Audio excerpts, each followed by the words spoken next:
How's it going, everyone? My name is Nori Plays and welcome back again to another Volleyball 4.2 tutorial. In this video I'll cover the basic commands as well as the rules that you should be using when you're playing league matches, as well as just normal scrims. This doesn't count for pickups, by the way, so for pickups just ignore this, but the rules are very similar. So let's go ahead and start this video by first covering the basic commands you should be using. So, in the first place, you should type new group to set up your own tournament so that you can use commands in your server. The first one is A1, which is basically just adds a point to the team that's on the left side of the scoreboard. A2, it adds it to the other team. Score sets the score to a specific number, so say you wanted 10-0 to red, you would type score 10 and then space, then 0. And as you can see, there we go, score 10-0. I'm gonna set it to 0-0 for now. There's also lock court.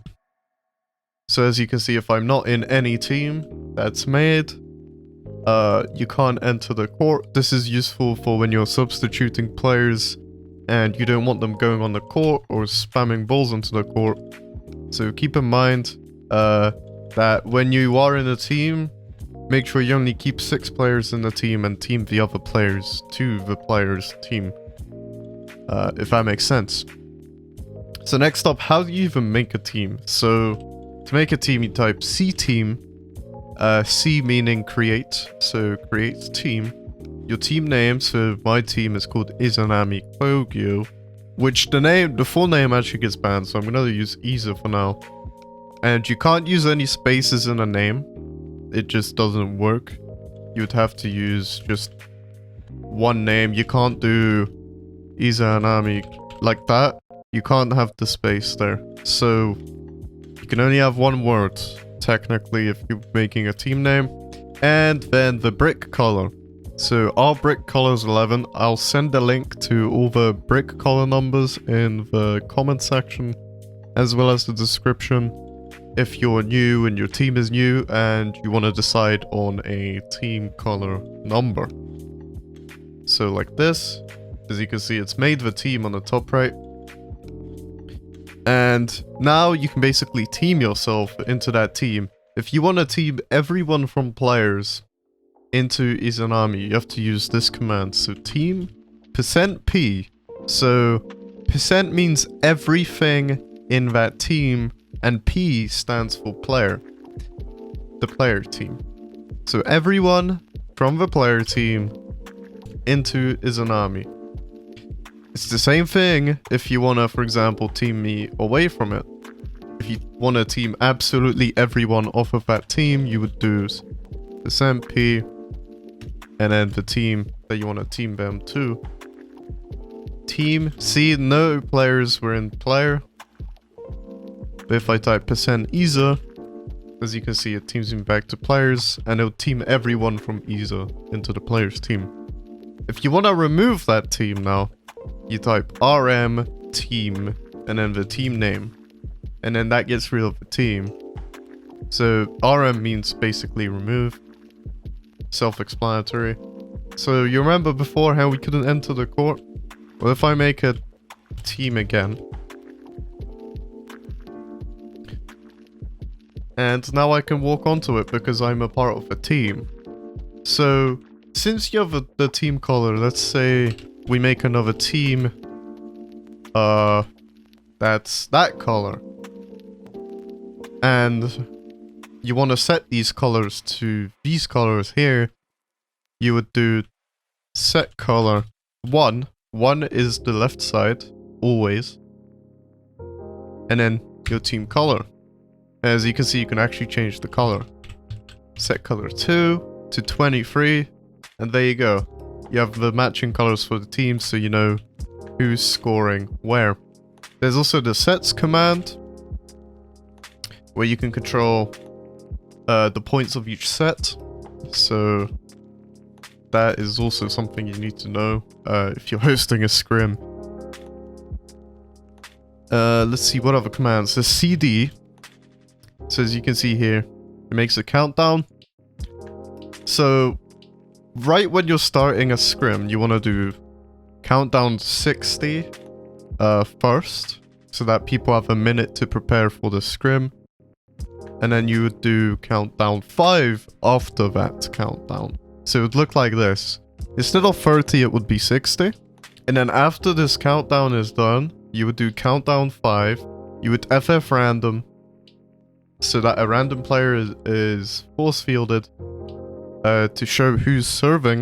And then after this countdown, you would do countdown 5. And then after that countdown, that team starts. The team that had the force field. Hopefully that makes sense. But there we go. You can see CD0, and then you would do CD5. And then after this countdown ends, if you were force fielded like me in this case, your team would be serving. And the game would start, just like that. Also, if you made a mistake in adding a point, you can also do A1 -1 to take away that point. Same with A2, just so that you know. You could do A2 -1 to take away that point. If you don't want to just use, you know, score. And then constantly keep fixing the score. Just do this command here. I think that about covers every single command that you should know to at least get a scrim started. There's also H, which is a message. Same with N. N is a notification. So, as you can see. And then you also have M, which is like a message to the whole server. And that basically interrupts the whole screen. What you want to use for scrims is probably N or H. And only use M probably when you start. And you want to know if the other team is ready, like, for sure.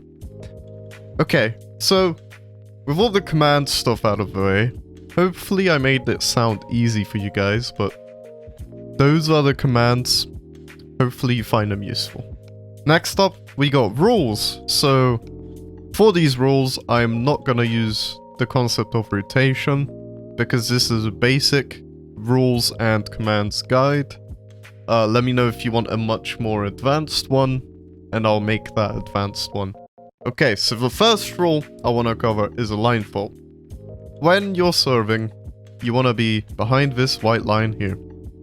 And if you cross this white line during a serve, and let's say you served from here, so you put the ball forward, and then you went over the line and served from here, that would count as illegal, and the other team would get the point.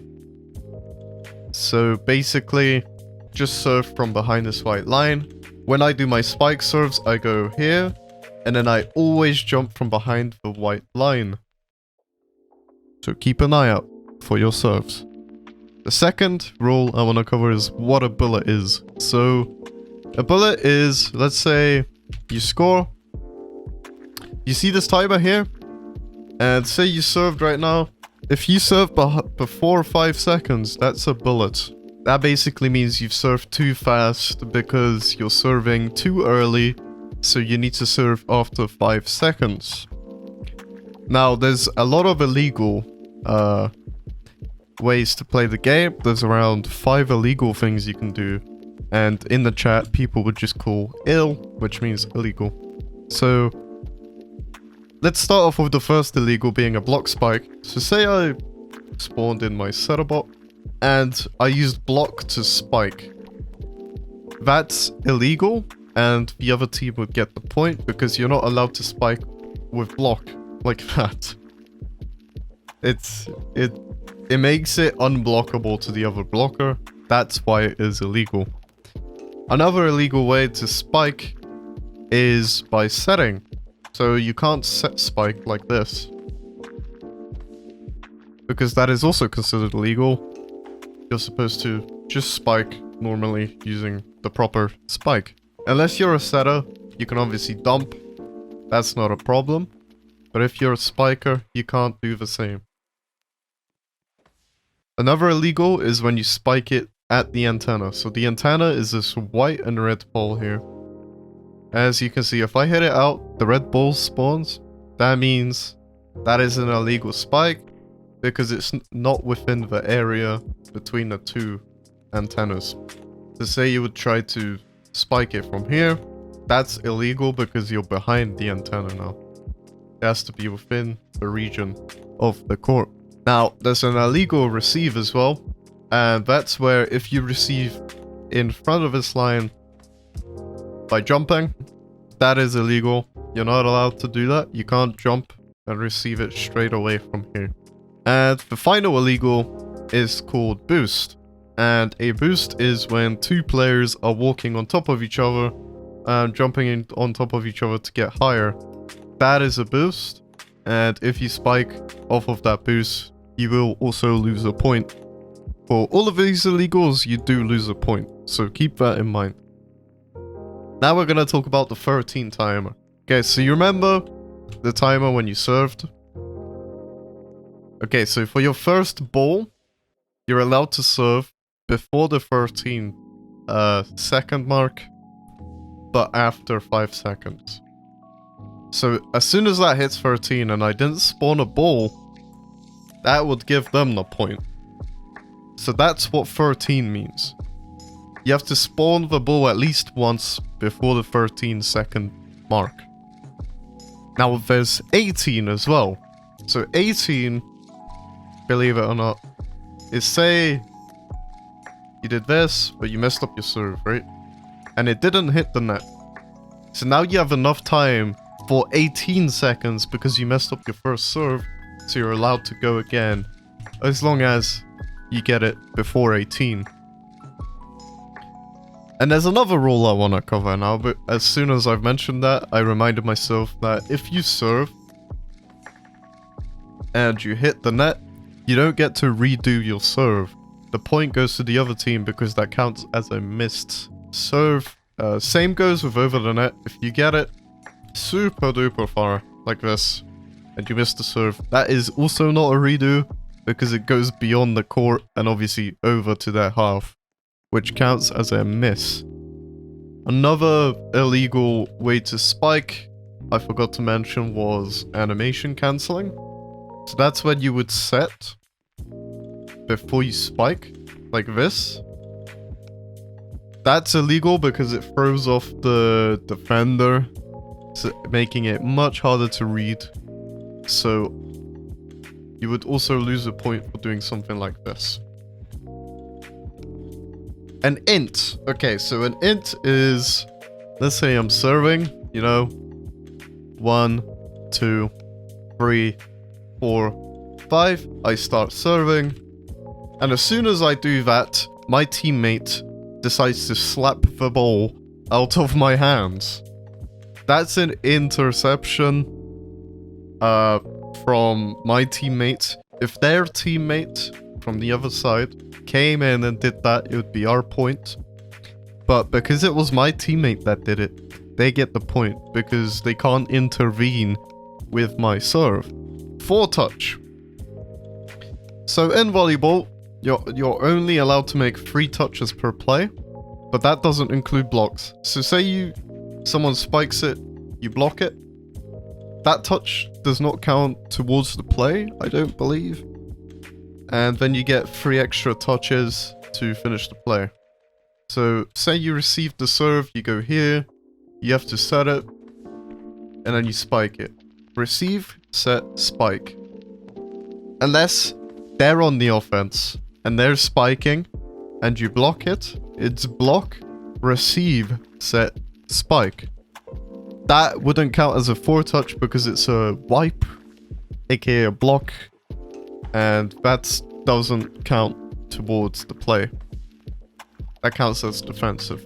Another rule I want to cover is the most obvious one on the planet, but some people just ignore this completely, is to only have 6 people on the court. I've seen so many teams that have had 7 or even 8 people on the court at one time because they haven't made substitutions properly.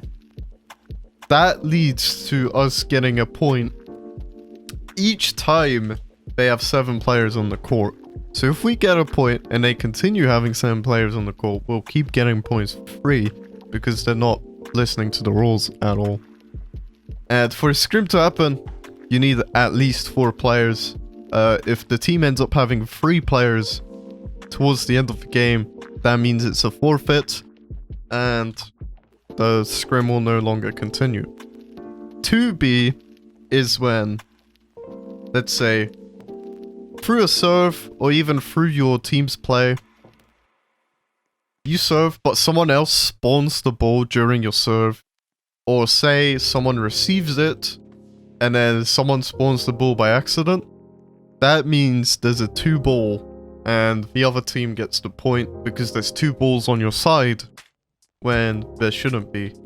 Another thing I want to cover is double touch, and that's when obviously you make 2 touches without someone else, like straight away. You're not allowed to do that. You're only allowed to touch it once towards someone, and then you can touch it once again once they've touched it.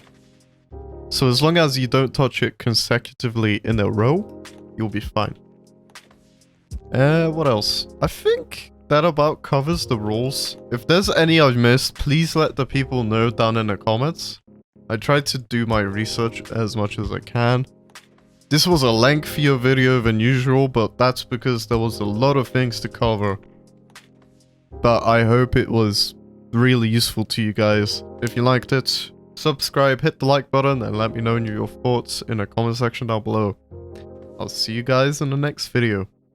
Peace out.